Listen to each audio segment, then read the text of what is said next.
Whoa, not another step. See? Tai Chi.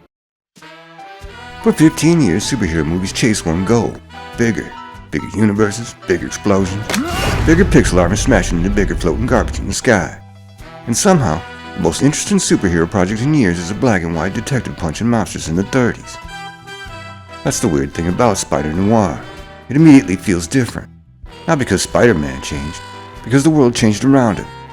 No smartphones, no hologram briefings, no nanotech helmets assembling themselves around someone's face like futuristic makeup tutorials.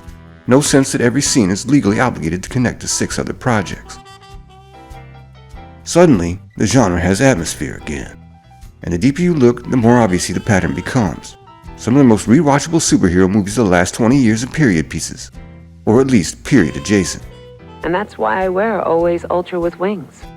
The second superheroes escape modern settings, they start feeling mythic again. Sorry, where are my manners? Do you want a drink? Superheroes are never born from clear modern futurism. Batman was born from the idea that civilization itself was decaying. Captain America debuted punching Hitler during World War II. Even Spider-Man started as a working-class New York anxiety machine. But over time, the superhero movies flattened everything into the same visual language. Glass towers, blue holograms, anonymous military compounds, and empty airports waiting for CGI debris. Every skyline became a blur of glass towers waiting to collapse in the third act. That's why period piece superheroes feel fresh. They reconnect these characters to the genres that created them. Noir, adventure serials, war films, pulp magazines. The cape came later, but the atmosphere came first. Modern technology quietly destroys superhero storytelling. That's one reason older feeling superheroes hit differently. Take The Dark Knight. Technically modern, emotionally timeless. Christopher Nolan stripped Gotham down into something closer to a crime epic from the 70s. Mobsters, banks, concrete and rain. Even the technology feels dirty and analog. That's why the period setting helps. They remove distractions. No phones, no apps, no satellite tracking bullshit. Characters have to physically exist inside the world again. And suddenly tension comes back. What makes Spider-Noir exciting isn't new. Hollywood has quietly been proving this formula works for decades. The first Captain America movie barely resembles the modern MCU. It feels closer to an older war serial. World War II propaganda posters, punching Nazis, I mean real fucking Nazis, motorcycle chases, retro-futurist Hydra weapons. The movie has an actual visual identity.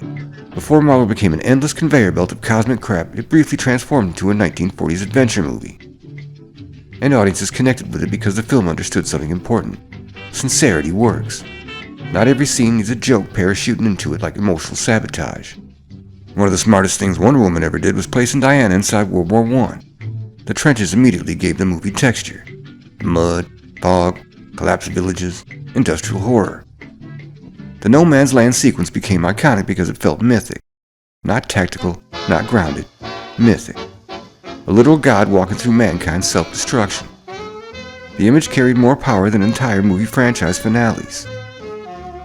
The Rocketeer understood retro superhero storytelling decades before Hollywood rediscovered it. Art Deco Los Angeles, rocket packs, mobsters, and more Nazis. Everything about the movie feels handcrafted, and most importantly, it understands cool. It didn't hurt that Joe Johnson directed this and the first Cap. Modern superhero movies often bury themselves under lore. The Rocketeer knows audiences showed up to watch a guy with a rocket pack punch Nazis over Hollywood. Cinema solved.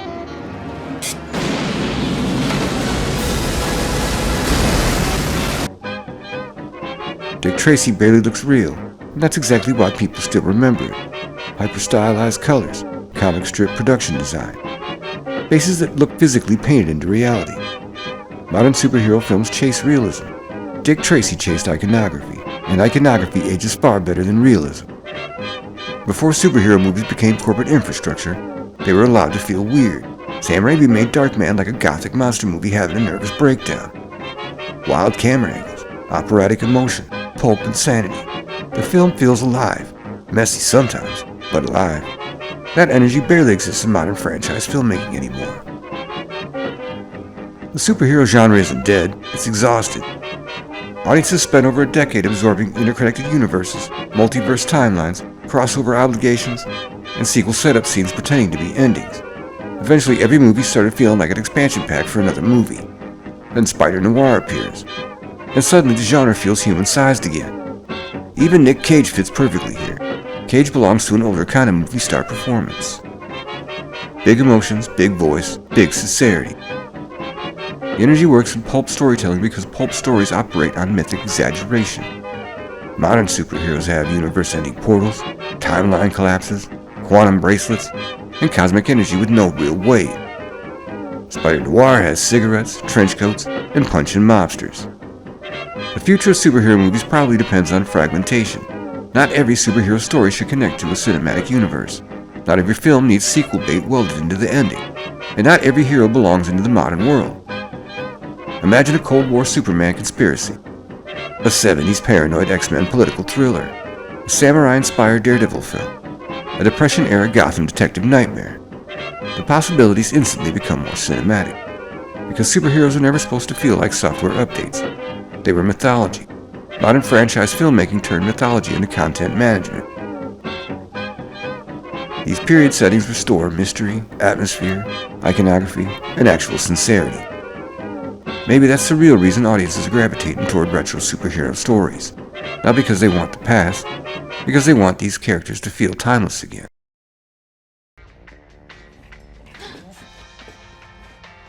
Come on.